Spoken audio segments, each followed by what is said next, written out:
Nakilahok ang mga kinatawan mula sa 65 barangays ng Cauayan City sa isang talakayan na naglalayong palakasin ng kanilang pagsunod sa Seal of Good Local Governance for Barangays. Kabilang sa mga dumalo ang mga punong barangay, secretary at treasurers bilang patunay ng kanilang patuloy na suporta sa pagsusulong ng mabuting pamamahala, gender responsiveness at mas epektibong serbisyo publiko sa kanilang mga komunidad.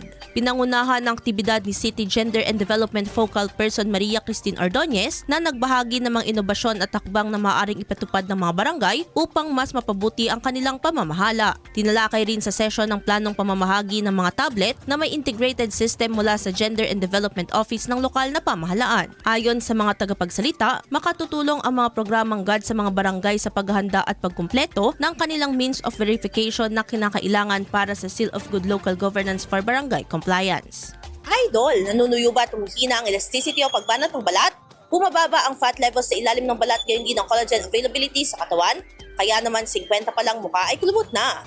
Para mapigilan ang mabilis na pagtanda, mag-DTX 500 na. Pinaparami ang cell regulators gaya ng retinols, peptides at growth factors para sa collagen metabolism and production.